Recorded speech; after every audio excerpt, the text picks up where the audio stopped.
could slither its way into a5 and then chisel its way into b3. So Carlson has to be careful not to weaken some of those light squares on the queen side. And more thinking as Carlson, he changes thinking poses and now leans in, and he seems like he's about to make a move. Knight b1 is the move that I would choose here, but Carlson is Carlson for a reason, and that is because he finds creative solutions in critical moments. But knight b1 is ultimately his choice, and Gukesh pre-moved knight e7 as he shifts the knight back to e7, and Carlson slams his bishop into e5, and that was the drawback of Gukesh's last move. The c7 pawn is under fire, and Gukesh uses his other knight to defend that pawn, but here comes Carlson's other bishop, and it exerts pressure on d5. I didn't like Gukesh's decision to move his knight away from c6. It feels like Carlson now is firmly in control of the initiative. The bishop on e5 is a pest. The pawn on c7 is under fire, so knight g6 perhaps would serve the purpose of chasing the bishop away. But Gukesh, he does it from the other side. Instead, he moves his king away,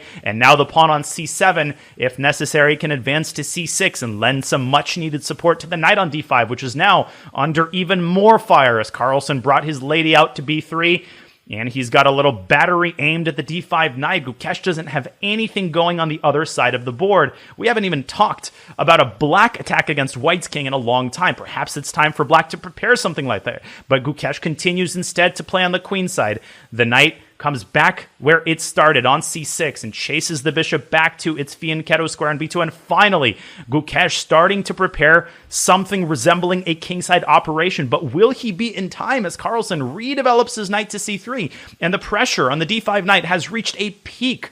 And black cannot take on c3. The e6 bishop would have fallen with tempo. So Gukesh, he strikes at the king side. And we've got a big trade in the center as the queens come off the board and two pairs of minor pieces come off the board. And what do we make of this resulting endgame? It actually doesn't look all that bad for the Indian Grandmaster. The pawn on d2 is still hanging. Black's king is relatively safe, and Carlson, he has to waste a tempo to defend that backward pawn on d2, and Gukesh sends his g-pawn forward, chases the knight back to f2, and the king side is now basically locked up. Both kings are actually relatively safe, so the position is now a lot more strategic in nature, and Gukesh uses the queen side in order to shatter white's pawn chain. a5 was an excellent move, very alert by Gukesh, and he creates a weakness on a3 that Carlson now has to defend with his other rook. It feels very much like Gukesh is now in charge on the board and on the clock. Carlson with 12 seconds on the board to about 25 for Gukesh as the bishops come off the board as well, and Carlson's knight, it cycles back to h1, and what a move as the knight jumps around forward to g3 in order to put pressure on black's only weakness,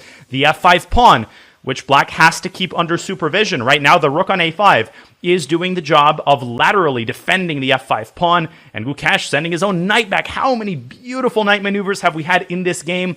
And Gukesh, he centralizes his knight. Where is it going to go from e6? Well, nowhere for now. He's going to improve his pawn structure, and Carlson is going to do the same, and black is going to bring his king up, and the pawn on a4 there was untouchable. So Gukesh, he overprotects the f5 pawn with his other rook, and he guarantees a nice platform for his knight on d3, and he continues to put pressure on Carlson, who seems to be on his last legs. And is Carlson dropping the a4 pawn? I think Gukesh could have taken that pawn, but instead, he moves his rook back to a7. He hesitated, and now he brings his knight to d3. He was threatening a fork on c1. Alertly, Carlson brings his rook back, but here go Gukesh's pawns. He shoves his pawn down to b4, and Carlson trying to use his a pawn to generate counterplay, but he's going to lose that pawn, and he clings to it with both of his rooks. He doubles on the a file, but can Gukesh send his b pawn further up the board? Can he play b3? Gukesh, using his last seconds to calculate the variations and patiently shifts his rook over to b5. He follows the rule, rook behind the pawns, and in comes the pawn. To b3 it goes. And after a little hesitation, to b2 it goes, and he forces the rook to b1, and Gukesh finally eliminates Carlson's only source of counterplay, the a6 pawn, and a last-ditch attempt by the world champion. He ain't done yet, and Gukesh might have blundered a little bit there. He's given up the f5 pawn, but Carlson chooses not to take it. He instead brings his king into the rescue, and Gukesh chases the knight away. He forces the knight to take the f5 pawn, but jumps the knight to d6, and he stops rook c4, and Carlson eliminates another pawn on e4, and he's turning this game around, as we've seen him do so many times. He's brought his knight back to c3. He's won two of Gukesh's pawns, and Gukesh has been unable to promote the b pawn. And now it's Carlson's turn to push a pawn on the other side of the board. Suddenly, a pawn is on f6, and it's Gukesh who has to send his pieces back to stop the pawn. And Carlson, with his last seconds, can he find a way to squeeze that pawn through to f7? A lot of hesitation. And again, the knight mounts a journey to e4, and there's a c5 square that Gukesh has to watch out for. And there's f7, forcing Gukesh to take that pawn. We've got a trade of rooks.